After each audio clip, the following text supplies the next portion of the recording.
Hey everyone, John P here. In this video, I'm going to be covering actually why the watch market crashed.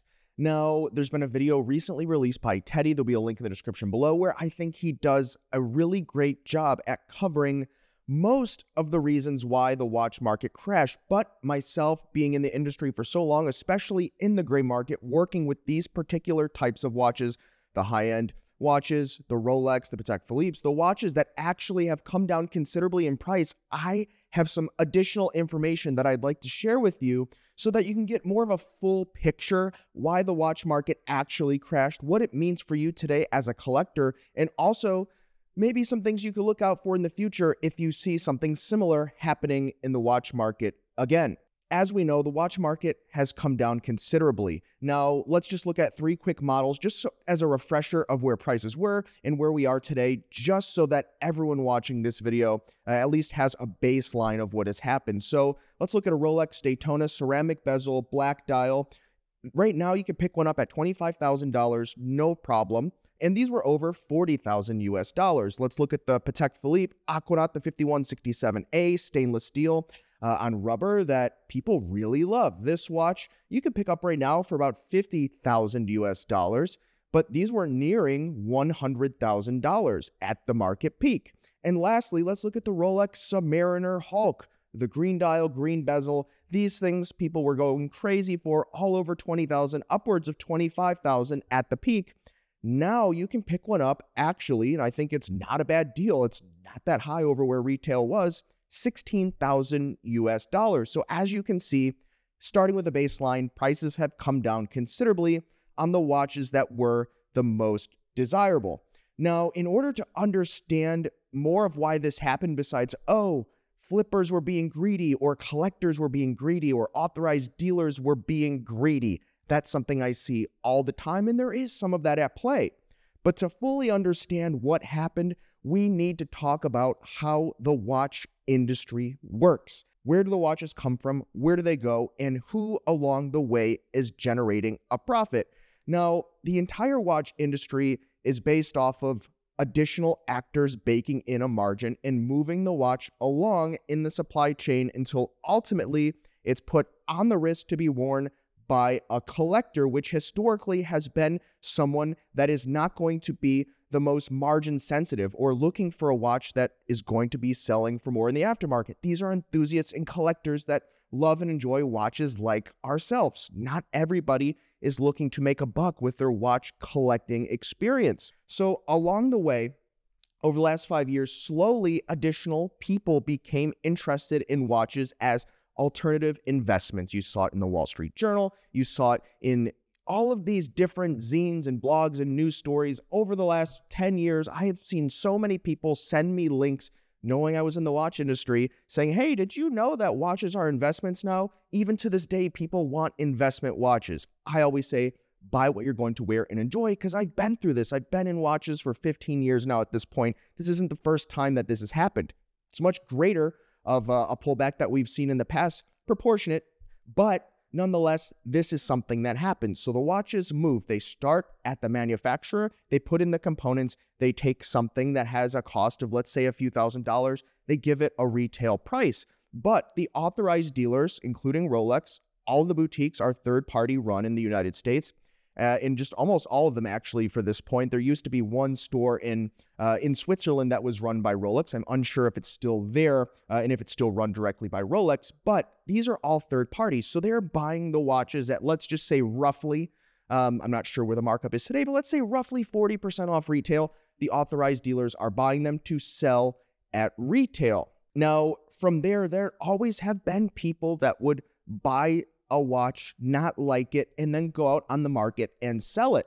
Well, what we saw during the times of the pandemic, as well as inflation, let's not forget inflation, the prices of things in general went up. Look at housing, and I already know people are going to say, oh, that's BlackRock, this and that. Sure, that's part of it. But nonetheless, inflation causes prices to go up. That's the basics. And so we saw that happening with watches. And as the prices went up, they went up to a point where collectors that became bored of their watches or wanted the money more than they wanted to wear the watch could start selling those watches out on the market. Now, they could sell them to private parties and they could sell them to dealers, professional dealers.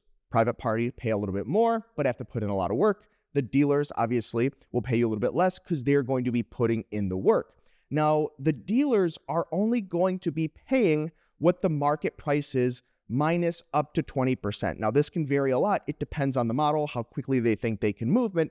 But because of all of these news sources, all of these people talking about how watches are phenomenal investments, they're going up, it's just like the whole NFT craze, but with watches. You saw it with homes, you saw it with cars. This was happening across the board in the United States and many parts of the world because of all the other economic conditions that were happening. More money, inflation, high demand, fear of missing out. And so dealers had to pay top dollar to the collectors for their watch.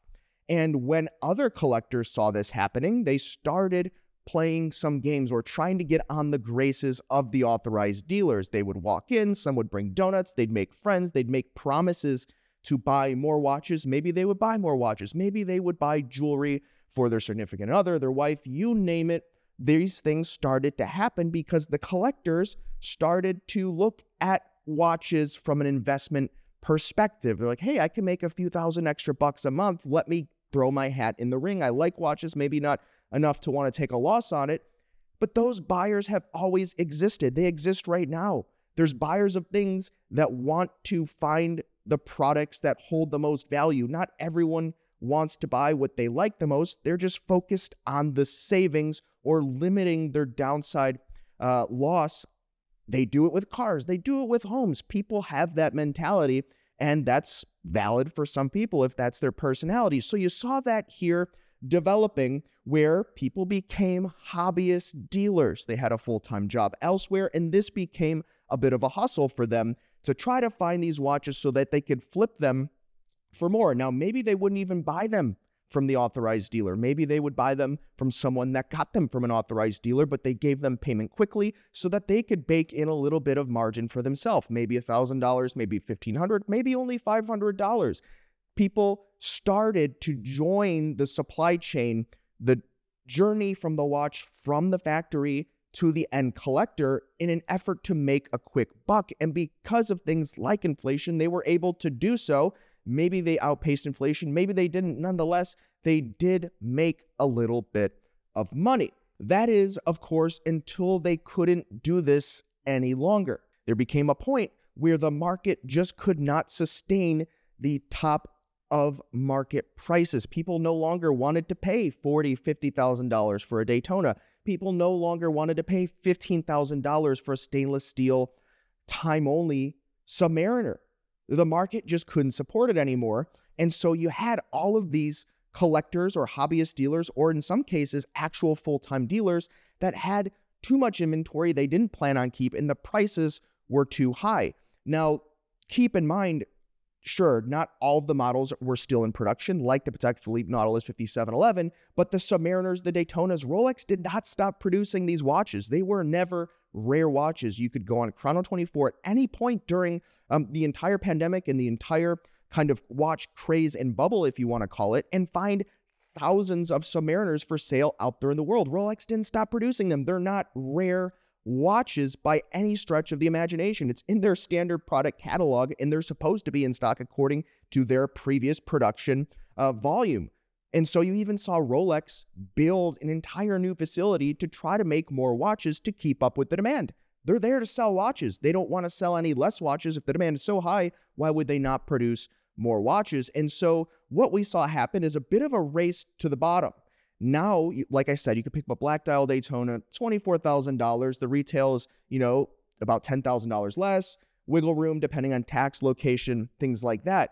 But what we see is such a pullback because now collectors are truly competing with other collectors that have the ability to buy the watches at retail or closer. And so we do still see a lot of watches out there, and some dealers and some collectors and some hobbyists maybe not wanting to lower their prices because they have a mentality of, I will never lose. Common mentality in the watch industry. I see it among many people. They're not willing to lose.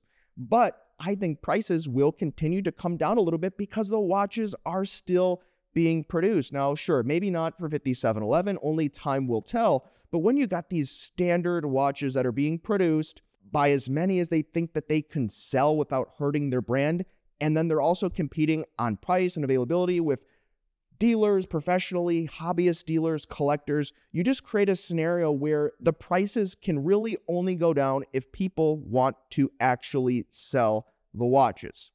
Now, I want to talk here about greed.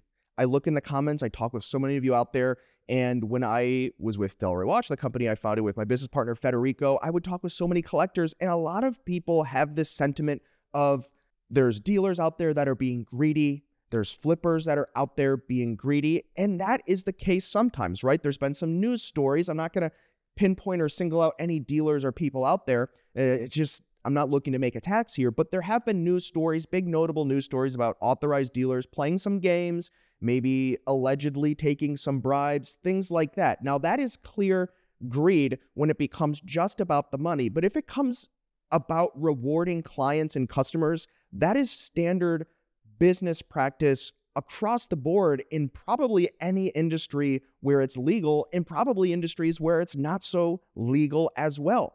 People like to reward their best customers with things, better service, freebies, maybe access to certain things. This is just business for people. Now, I was not an authorized dealer, so something that we never even had the ability to take part in, but to say that it's just greed across the board, I unfortunately don't think that's true. People would buy the watches and they'd make a few bucks. Maybe they got laid off from their job. Maybe they were collectors. Maybe they needed the money. Maybe they didn't. But that's their prerogative and that's their business, right? If you had a watch and someone's like, hey, I'll pay you, $10,000 over, what you paid for it, and that person needs the funds maybe to support their kids, send them through school, you name it, that is a different story than if we look at something that happens like in the pharmaceutical industry where allegedly, I don't know all the details, but you had someone called Martin Shkreli and they did something with pharmaceuticals and the prices went up allegedly. And that's a little bit different when you do this with goods that people need to live, things like insulin prices, things that people need to survive, price gouging. There's laws in place to protect people in these times of need in many cases. And so I think when you kind of compare and contrast here, collectors selling their watches for more than they paid, whether or not their intent to buy the watches, they purchased it fair and square outright, versus other signs of greed, clearly stealing, or in cases of bribery, or driving up the prices of things that people need to live and survive or support their family. I think there are two entirely different scenarios here. Now, of course, this is just my opinion, and I know it's going to be polarizing.